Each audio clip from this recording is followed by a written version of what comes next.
नमस्कार दोस्तों, स्वागत है आपको हमारे यूट्यूब चैनल पे। तो आज हम पढ़ेंगे क्लास 10th भूगोल का चैप्टर नंबर 1 का खंड ख। और खंड ख का नाम है प्राकृतिक संसाधन। और प्राकृतिक संसाधन में भी हम भूमि संसाधन के बारे में पढ़ेंगे। हम इसमें जानने का प्रयास करेंगे कि भारत में कितना भूमि पर वन है, कितना भूमि पर हम कृषि करते हैं, भूमि के अंतर्गत हमें किन किन कौन कौन सी मिट्टी है, वो सारी चीज़ों का अध्ययन हम इस चैप्टर के अंतर्गत करेंगे। तो अगर आप भी पढ़ने के उद्देश्य से हमारे वीडियो को देखने आए हैं तो कॉपी कलम को लेकर बैठें, क्योंकि जो जो बातें इसमें नोट की गई है आप उन्हें नोट करते जाइए, क्योंकि अपने से जो आप बातें नोट करते हैं वो आपके माइंड में लंबे समय तक रहता है। तो उम्मीद है आप कॉपी पेन लेकर बैठ गए होंगे। अब हम शुरू करते हैं एक एक पॉइंट को समझाना। आप अगर लिख कर समझना चाहते हैं तो पहले वीडियो को पॉज करके या रोक करके लिख लें, उसके बाद समझते चलिए। चलिए शुरू करते हैं कि भाई संसाधन किसे कहते हैं, वो सारी परिभाषा हमने चैप्टर नंबर 1 के इकाई क में पढ़ चुका है। तो आप अगर पहला चैप्टर नहीं देखे हैं तो आप जाकर देखिए। पहला है भूमि। भूमि संसाधन। भूमि कब हमारे लिए संसाधन हो जाता है, इस बात को जानने के लिए पहले आप इन बातों पर गौर कीजिए। भूमि पर ही हम कृषि करते हैं, वानिकी, पशुचारण, मत्स्य पालन, खनन, वन्य जीवन, परिवहन, संचार, ये सारी क्रियाएं हम भूमि पर ही करते हैं। इसलिए भूमि एक संसाधन है। और हम आपको उस दिन भी तो बताए थे कि कोई भी वस्तु अगर मनुष्य के उपयोग में आता है तो वो सारी चीज़ें संसाधन है। तो आप देख पा रहे हैं कि भूमि कितना उपयोगी है, इसलिए भूमि एक संसाधन है। एक बात और, भूमि एक सीमित संसाधन है। ऐसा नहीं कि भूमि हमारे पास पर्याप्त है, नहीं। आप जानते हैं कि पृथ्वी का 71% हिस्सा में जल है और मात्र 29% हिस्सा में ही अपनी पृथ्वी है। और इस 29% के हिस्सा में से 2.4% अपना भारत के पास है। ये भी नॉलेज आपको होनी चाहिए। एक बात और, भूमि एक मौलिक संसाधन है, हमारे जीवन का अभिन्न है। भूमि, अगर भूमि ना हो तो हमारा जीवन अस्तित्व रह ही नहीं सकता, इसलिए भूमि एक मौलिक संसाधन है। अगला है भौतिक स्वरूप। भूमि का भौतिक स्वरूप है अलग अलग रूप, जैसे भूमि मैदान। तो कुल भूमि का 43% हिस्सा मैदानी है और उसी मैदानी वाला एरिया में कृषि एवं उद्योग किया जाता है। पर्वत 30% में है, जिसमें नदियों का प्रवाह और पर्यटन स्थल के लिए होता है। पठार पठार 27% है, जहाँ खनिज, जीवाश्म ईंधन एवं वन्य संपदा अधिक पाए जाते हैं। ये पूरे विश्व लेवल की बातें हो रही है। आगे बढ़ते हैं। मृदा या मृदा मतलब मिट्टी। मिट्टी का निर्माण के बारे में अपने को पढ़ना है। तो पहले मृदा क्या है उसके बारे में जानते हैं। असंगठित पदार्थों से निर्मित पृथ्वी की सबसे ऊपरी पतली परत मृदा कहलाती है। आप समझ गए, मतलब ऊपरी परत, पृथ्वी की जो ऊपरी हिस्सा है असंगठित पदार्थों से बना हुआ, वही अपना मृदा है। अगला है मृदा, पहले नंबर दिया अनवीकरणीय संसाधन है। और हम आपको यह बता चुके हैं कि अनवीकरणीय संसाधन क्यों है, क्योंकि इसका उपयोग करते हैं तो यह समाप्त नहीं होता है, यानी पुनः प्राप्ति हो जाती है। एक बात और, कुछ सेंटीमीटर गहरी मृदा के निर्माण में लाखों वर्ष लग जाता है। जैसे मान लिया जाए इतनी मोटी 1 सेंटीमीटर, इतनी मोटी मृदा का निर्माण होने में लाखों वर्ष लग जाता है। तो आप समझ ही गए होंगे कि भाई भूमि निर्माण एक कैसी प्रक्रिया है। भूमि निर्माण इससे पता चलता है कि यह धीमी प्रक्रिया है। अब और आगे बढ़ते हैं। चट्टानों के टूटने फूटने तथा भौतिक, रासायनिक और जैविक परिवर्तनों से मृदा का निर्माण होता है। मतलब मृदा का निर्माण कैसे होता है, चट्टानों के टूटने से, फिर उस पर भौतिक, रासायनिक और जैविक परिवर्तन होते हैं, जिसके कारण मृदा का निर्माण होता है। अगला पॉइंट है कि मिट्टी निर्माण एक धीमी प्रक्रिया है। क्यों? क्योंकि हम अभी तो देखे थे कि कुछ सेंटीमीटर गहरी मृदा का निर्माण में लाखों वर्ष लग जाता है। इससे यह सिद्ध होता है कि भूमि निर्माण एक धीमी प्रक्रिया है। भूमि निर्माण के कारक, यानी भूमि निर्माण में कौन कौन चीज़ें हैं जो भूमि निर्माण को बढ़ावा देती है। तो चलिए देखते हैं कौन कौन कारक है। तो भूमि निर्माण के कारक, पहला है उच्चावच या धराकृति, मतलब धरातल की इस आकार कैसा है वो उस पर निर्भर करता है।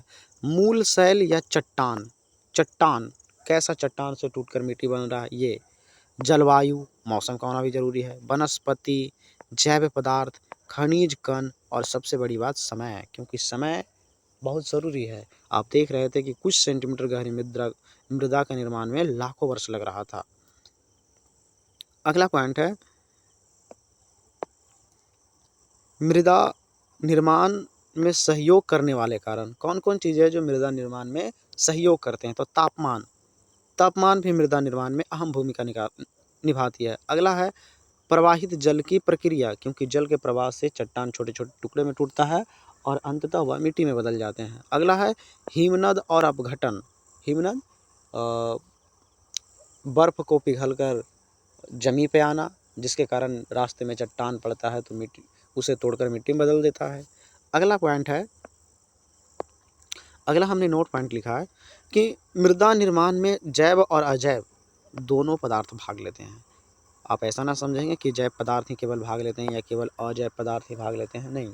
मृदा निर्माण में जैव और अजैव दोनों पदार्थ भाग लेते हैं। और जैव और अजैव क्या है, हम इसकी जानकारी आपको चैप्टर नंबर 1 के इकाई खंड क में दे चुके हैं। आगे बढ़ते हैं। भारत में हम मुख्य रूप से भारत के बारे में पढ़ रहे हैं, तो हमें भारत की मिट्टियों के बारे में पढ़ना ज़रूरी है। और यही भारत के मिट्टियों के बारे में पढ़ने के बाद आपका चैप्टर फिनिश हो जाएगा। तो यहाँ से आप चीज़ें ध्यान दीजिएगा, क्योंकि यहाँ से बहुत सारा सवाल बनता है। तो हम एक एक मिट्टी के बारे में पढ़ाते जाएंगे, आप उन पर ध्यान दीजिएगा, किस क्षेत्र में पाया जाता है, किस मिट्टी में कौन सा फसल उपजता है। तो चलिए शुरू करते हैं।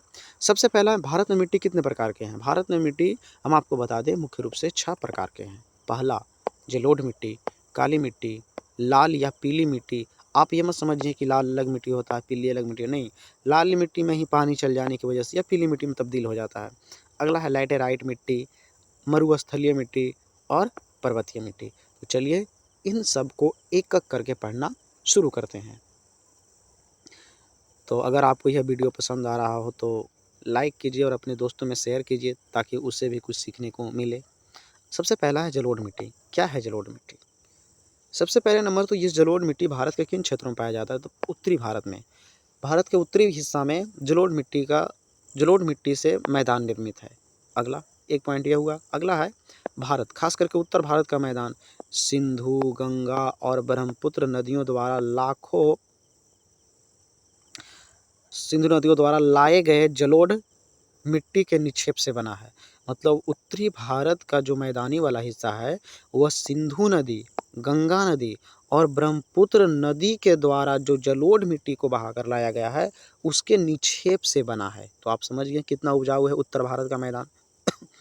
अगला है कि ये जलोढ़ मिट्टी का विस्तार उत्तर भारत में तो है, लेकिन राजस्थान, गुजरात के कुछ भाग में भी इसका विस्तार है। अगला, भारत में इसका विस्तार कितना है? तो 6.2 करोड़ हेक्टेयर क्षेत्र में भारत में जलोढ़ मिट्टी का विस्तार है। अगला है पूर्वी तटीय मैदान स्थिति महानदी, गोदावरी, कृष्णा और कावेरी नदियों द्वारा निर्मित डेल्टा का भी निर्माण जलोढ़ मिट्टी से ही हुआ है। मतलब पूर्वी तटीय मैदान जो है, जहाँ महानदी, गोदावरी, कृष्णा, कावेरी ये सब नदियाँ जो बही है और इसके द्वारा जो डेल्टा का निर्माण हुआ है वो भी जलोढ़ मिट्टी के द्वारा ही बना हुआ है। डेल्टा आप किसे कहते हैं, हम चलिए बता देते हैं।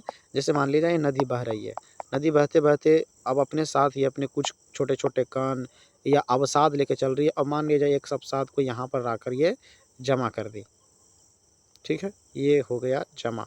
और अब धारा ऐसे निकल गई और धारा ऐसे निकल गई, तो ये वाला जो भाग बनता है इसी को कहते हैं डेल्टा। तो उम्मीद है आप डेल्टा किसे कहते हैं समझ में आ गया होगा। चलिए आगे बढ़ते हैं। और जलोढ़ मिट्टी के बारे में जानकारियाँ लिखी हुई है। इस मिट्टी का गठन बनता कैसे है? बालू, सिल्ट और मृत्तिका से। अगला, इसका रंग कैसा होता है? धुंधला, लालिमा या भूरे रंग की हो सकती है। अगला, क्या यह पर्वतों के इलाकों में भी पाया जाता है? हाँ, पाया जाता है। जैसे द्वार, चौर, तराई, इन सब भागों में भी जलोढ़ मिट्टी पाया जाता है।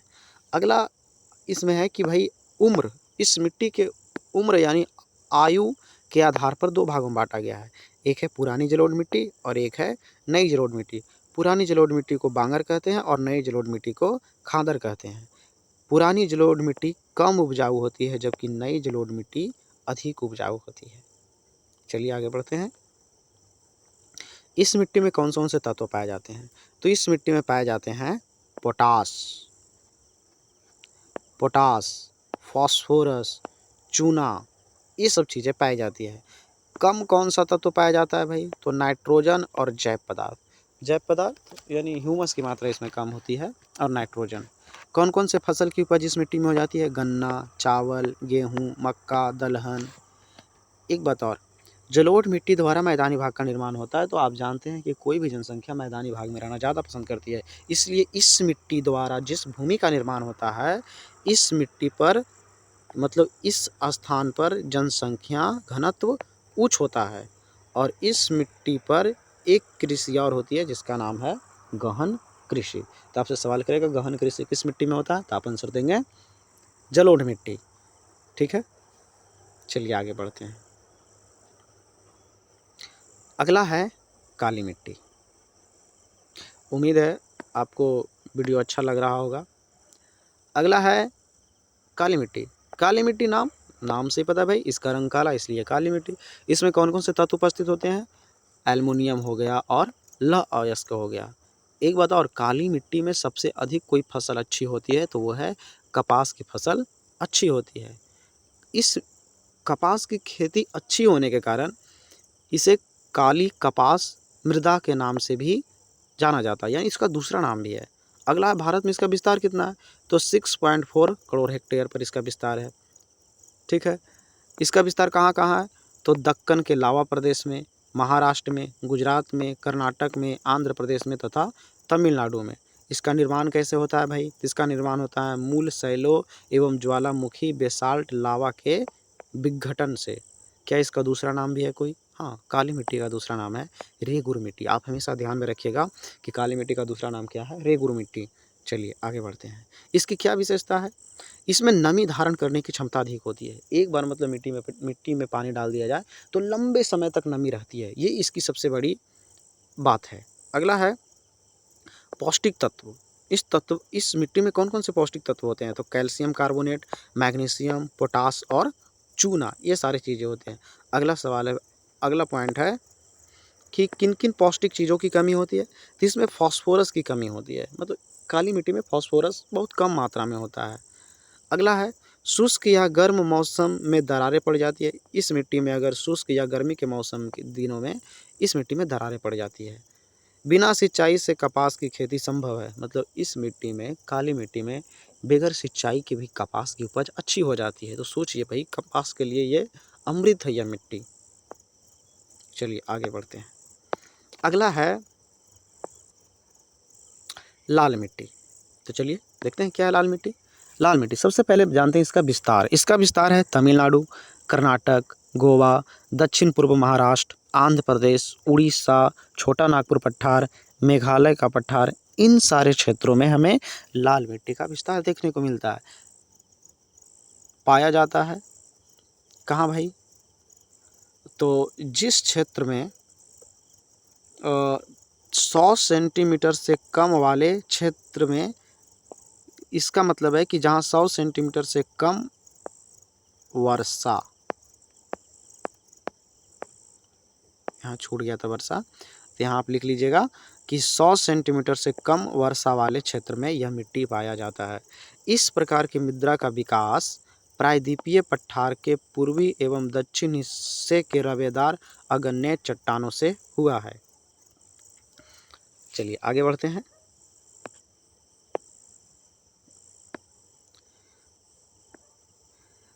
रंग लाल होने के कारण, क्योंकि इसमें लोहे का अयस्क पाया जाता है, यानी लौह मात्रा पाया जाता है। अगला है इस मिट्टी में अगर जल मिल जाए तो इसका रंग पीला हो जाता है, इसलिए लाल मिट्टी को पीली मिट्टी भी कहा जाता है।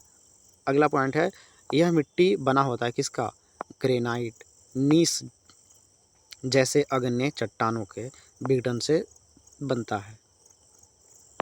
अगला है भारत में विस्तार। तो 6.2 करोड़ हेक्टेयर भूभाग पर यह विस्तार है। इसका विस्तार कहाँ कहाँ पर है? तमिलनाडु, कर्नाटक, गोवा और दक्षिण पूर्व महाराष्ट्र, आंध्र प्रदेश, उड़ीसा, छोटा नागपुर पठार एवं मेघालय पठार, इस मिट्टी में किसकी कमी होती है? जैव पदार्थों की, है ना। इसमें जैव पदार्थों की कमी होती है। अगला है सिंचाई की व्यवस्था से, अगर इसमें सिंचाई की व्यवस्था कर दी जाए तो चावल की खेती भी हो जाती है, ज्वार की खेती हो जाती है, बाजरा की हो जाती है, मक्का की भी हो जाती है, मूंगफली भी हो जाती है, तंबाकू भी हो जाती है और कुछ फसल का भी उत्पादन हो जाता है। तो आज हम इतने ही तक पढ़ेंगे। आप ना चीज़ें नोट कीजिए, क्योंकि चीज़ें नोट करने से आपको बेहतर समझ में आएगी, ताकि आप घर में बैठकर पढ़ सकें। ठीक है, तो उम्मीद है आपको यह वीडियो पसंद आया होगा, तो लाइक करें और सब्सक्राइब करें ताकि और भी आपको इस तरह के वीडियो मिलता रहे। चलिए ठीक है, तैयारी कीजिए अपना।